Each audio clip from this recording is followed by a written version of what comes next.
యేసుని ప్రేమ ఛానల్కి స్వాగతం. దయచేసి ఈ ఛానల్ని లైక్ చేయండి. తెలుగు డైలీ ఆడియో బైబిల్ ద్వితీయోపదేశకాండము 29వ అధ్యాయము. యెహోవా హోరేబులో ఇశ్రాయేలీయులతో చేసిన నిబంధన గాక ఆయన మోయాబు దేశములో వారితో చేయుమని మోషేకు ఆజ్ఞాపించిన నిబంధన వాక్యములు ఇవే. మోషే ఇశ్రాయేలీయులనందరినీ పిలిపించి వారితో ఇట్లనెను: యెహోవా మీ కన్నుల ఎదుట ఐగుప్తు దేశమున ఫరోకును అతని సేవకులందరికిని అతని సమస్త జనమునకును చేసినదంతయు, అనగా ఆ గొప్ప శోధనలను, సూచక క్రియలను, మహత్కార్యములను మీరు కన్నులారా చూచితిరి. అయినను గ్రహించు హృదయమును, చూచు కన్నులను, విను చెవులను యెహోవా నేటి వరకు మీకిచ్చి ఉండలేదు. నేను మీ దేవుడనైన యెహోవానని మీరు తెలుసుకొనున్నట్లు 40 సంవత్సరములు నేను మిమ్మును అరణ్యములో నడిపించితిని. మీ బట్టలు మీ ఒంటి మీద పాతగిలిపోలేదు, మీ చెప్పులు మీ కాళ్లను పాతగిలిపోలేదు. మీరు రొట్టె తినలేదు, ద్రాక్షరసమే గాని మద్యమే గాని త్రాగలేదని యెహోవా సెలవిచ్చుచున్నాడు. మీరు ఈ చోటికి చేరినప్పుడు హెష్బోను రాజైన సీహోనును, బాషాను రాజైన ఓగును యుద్ధమునకు మన మీదికి రాగా, మనము వారిని హతము చేసి వారి దేశమును స్వాధీనపరచుకొని రూబేనీయులకును, గాదీయులకును, మనష్షే అర్ధగోత్రపు వారికిని దాని స్వాస్థ్యముగా ఇచ్చితిమి. కాబట్టి మీరు చేయనదంతయు చక్కగా జరుగునట్లు ఈ నిబంధన వాక్యములను అనుసరించి నడుచుకొనవలెను.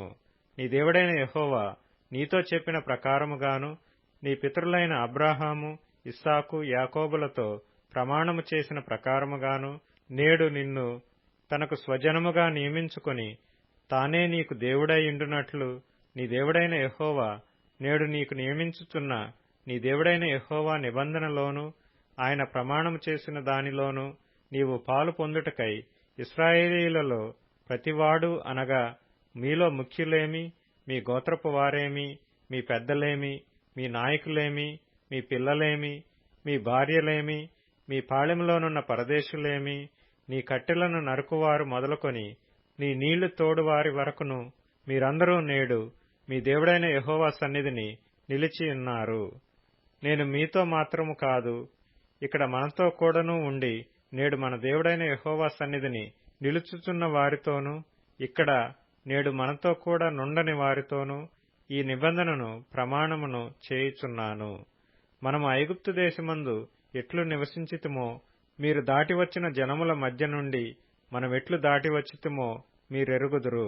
వారి హేయక్రియలను, కర్రతోనూ, రాతితోనూ, వెండితోనూ, బంగారముతోనూ చేయబడిన వారి విగ్రహములను మీరు చూచితిరి గదా. ఆ జనముల దేవతలను పూజించుటకు మన దేవుడైన యెహోవా యొద్ద నుండి తొలగు హృదయము గల పురుషుడే గాని, స్త్రీయే గాని, కుటుంబమే గాని, గోత్రమే గాని నేడు మీలో ఉండకుండునట్లును, మరణకరమైన దుష్కృత్యమునకు అట్టి మూలమైనది మీలో ఉండకుండునట్లును నేడు ఈ నిబంధనను మీతో చేయుచున్నాను. అట్టి పనులను చేయువాడు ఈ శాపవాక్యములను వినునప్పుడు మద్యము చేత దప్పి తీర్చుకొనవలెనని నేను నా హృదయ కాఠిన్యమున నడుచుచుండినను నాకు క్షేమము కలుగునని, నేను ఆశీర్వాదము నొందెదనని అనుకొనును. అయితే యెహోవా వానిని క్షమింపనొల్లడు. అట్టివాడు మీలో నుండిన ఎడల నిశ్చయముగా యెహోవా కోపమును ఓర్వముయు ఆ మనుష్యుని మీద పొగరాజును. ఈ గ్రంథములో వ్రాయబడిన శాపములన్నీయూ వానికి తగులును. యెహోవా అతని పేరు ఆకాశము క్రింద నుండకుండా తుడిచివేయును. ఈ ధర్మశాస్త్ర గ్రంథములో వ్రాయబడిన నిబంధన శాపములన్నిటిని బట్టి వానికి కీడు కలుగజేయుటకై యెహోవా ఇశ్రాయేలీయుల గోత్రములన్నిటిలో నుండి వాని వేరుపరచును. కాబట్టి మీ తరువాత పుట్టు మీ సంతతి వారును, దూరదేశము నుండి వచ్చు పరదేశులను, సమస్త జనములను, ఆ దేశము యొక్క తెగుళ్లను, యెహోవా దాని మీదికి తెప్పించిన సంకటములను చూచి వారు యెహోవా తన కోపోద్రేకము చేత నశింపచేసిన సొదొమ, గొమొర్రా, అద్మా, సెబోయీముల వలె ఆ సమస్త దేశమును గంధకము చేతను ఉప్పు చేతను చెడిపోయి విత్తబడకయు, దానిలో ఏదియు పుట్టకయు, దానిలో ఏ కూరయు మొలవకయు ఉండుట చూచి యెహోవా దేని బట్టి ఈ దేశమును ఇట్లు చేసెనో, ఈ మహాకోపాగ్నికి హేతువేమో అని చెప్పుకొందురు. మరియు వారు వారి పితరుల దేవుడైన యెహోవా ఐగుప్తు దేశములో నుండి వారిని రప్పించిన తరువాత ఆయన తమతో చేసిన నిబంధనను వారు నిరాకరించిరి. తామెరుగని అన్యదేవతలను, ఆయన వారికి నియమింపని దేవతలను పూజించి వాటికి నమస్కరించిరి. గనుక ఈ గ్రంథములో వ్రాయబడిన శాపములన్నిటినీ ఈ దేశము మీదికి తెప్పించుటకు దానిమీద యెహోవా కోపము రవ్వులుకొనెను. యెహోవా తన కోపోద్రేకము చేతను అత్యుగ్రత చేతను తమ దేశములో నుండి వారిని పెళ్లగించి నేడున్నట్లుగా వారిని వెళ్లగొట్టి పరదేశము పాలు చేసెను. రహస్యములు మన దేవుడైన యెహోవాకు చెందును.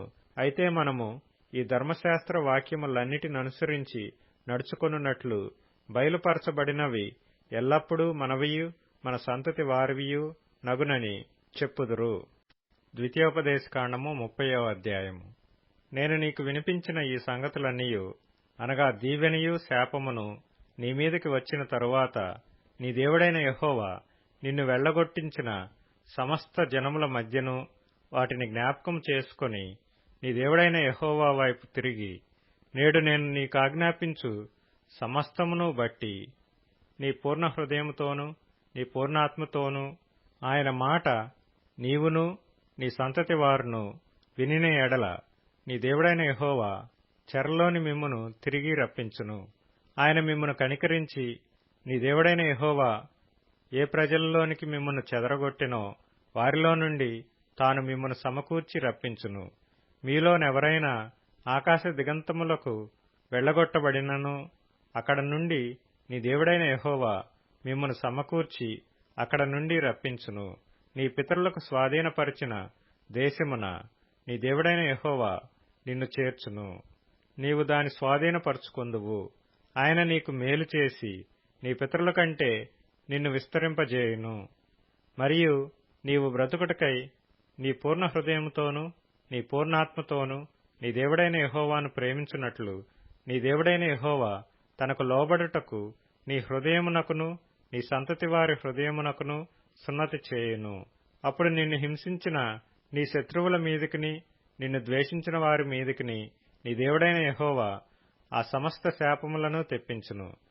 నీవు తిరిగి వచ్చి యెహోవా మాట విని నేను నేడు నీకాజ్ఞాపించు ఆయన ఆజ్ఞలన్నిటినీ గైకొనుచుందువు. మరియు నీ దేవుడైన యెహోవా నీ చేతి పనులన్నిటి విషయములోను నీ గర్భఫల విషయములోను నీ పశువుల విషయములోను నీ భూమి పంట విషయములోను నీకు మేలొగనట్లు నిన్ను వర్ధిల్ల చేయును.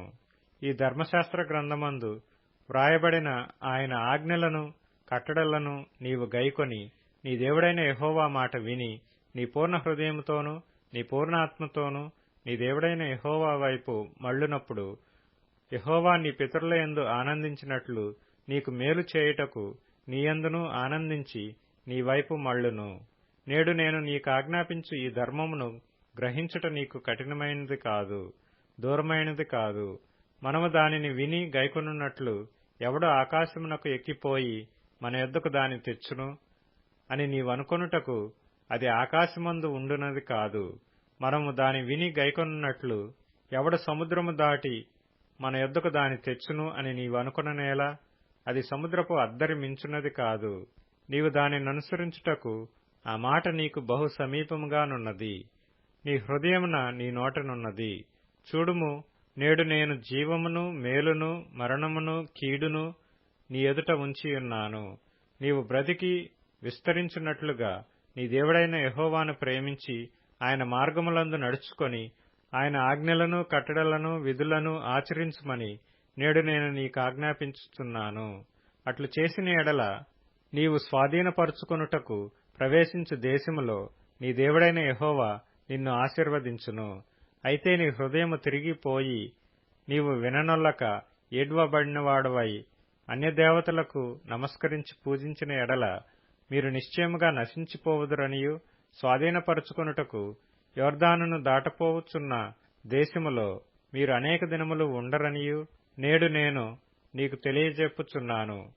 నేడు జీవమును మరణమును ఆశీర్వాదమును శాపమును నేను నీ ఎదుటను ఉంచి భూమ్యాకాశములను మీ మీద సాక్షులుగా పిలుచుచున్నాను.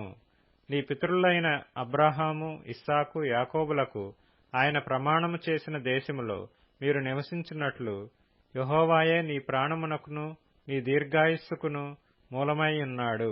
కాబట్టి నీవును నీ సంతానమును బ్రతుకుచు నీ ప్రాణమునకు మూలమైన నీ దేవుడైన యెహోవాను ప్రేమించి ఆయన వాక్యమును విని ఆయనను హత్తుకొనున్నట్లును జీవమును కోరుకొనడి. మార్కు సువార్త 16వ అధ్యాయం. విశ్రాంతి దినము గడిచిపోగానే మగ్దలేని మరియయు, యాకోబు తల్లి అయిన మరియయు, సలోమేయు వచ్చి ఆయనకు పూయవలెనని సుగంధర ద్రవ్యములు కొనిరి. వారు ఆదివారమున పెందలకడ లేచి బయలుదేరి సూర్యోదయమైనప్పుడు సమాధి యొద్దకు వచ్చుచుండగా, సమాధి ద్వారము నుండి మన కొరకు ఆ రాయి ఎవడు పొరలించునని ఒకరితో ఒకరు చెప్పుకొనుచుండిరి. వారు వచ్చి కన్నులెత్తి చూడగా రాయి పొర్లింపబడి ఉండుట చూచిరి. ఆ రాయి ఎంతో పెద్దది. అప్పుడు వారు సమాధిలో ప్రవేశించి తెల్లని నిలువుటంగి ధరించుకొనియున్న ఒక పడుచువాడు కుడివైపునను కూర్చుండుట చూచి మిగుల కలవరపడిరి. అందుకతడు, కలవరపడకుడి, సిలువ వేయబడిన నజరేయుడగు యేసును మీరు వెతుకుచున్నారు. ఆయన లేచియున్నాడు, ఇక్కడ లేడు. వారు ఆయనను ఉంచిన స్థలము చూడుడి. మీరు వెళ్లి ఆయన మీకంటే ముందుగా గలిలయలోనికి వెళ్ళుచున్నాడనియూ, ఆయన మీతో చెప్పినట్టు అక్కడ మీరు ఆయనను చూతురనియూ ఆయన శిష్యులతోనూ పేతురుతోనూ చెప్పుడనెను. వారు బయటకు వచ్చి విస్మయమొంది వణుకుచు సమాధి యొద్ద నుండి పారిపోయిరి. వారు భయపడినందున ఎవనితో ఏమీయూ చెప్పలేదు. ఆదివారము తెల్లవారినప్పుడు యేసు లేచి తాను 7 దయ్యములను వెళ్లగొట్టిన మగ్దలేని మరియకు మొదట కనబడెను. ఆయనతో ఉండిన వారు దుఃఖపడి ఏడ్చుచుండగా ఆమె వెళ్లి ఆ సంగతి వారికి తెలియజేసెను.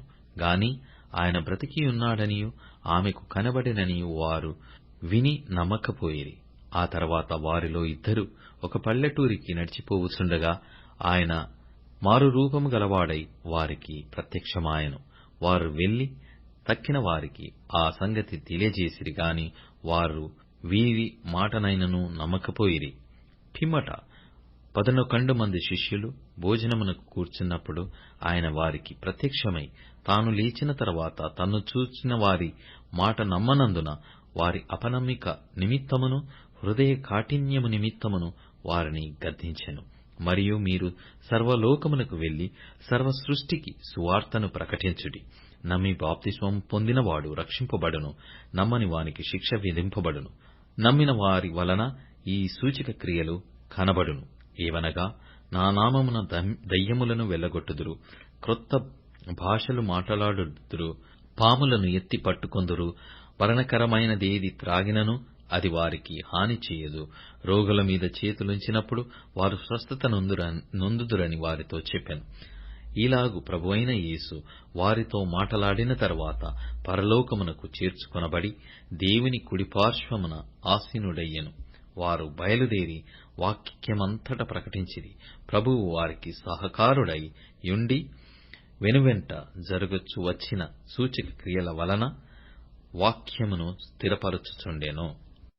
దయచేసి ఈ ఛానల్ని లైక్ చేయండి, షేర్ చేయండి, సబ్స్క్రైబ్ చేయండి.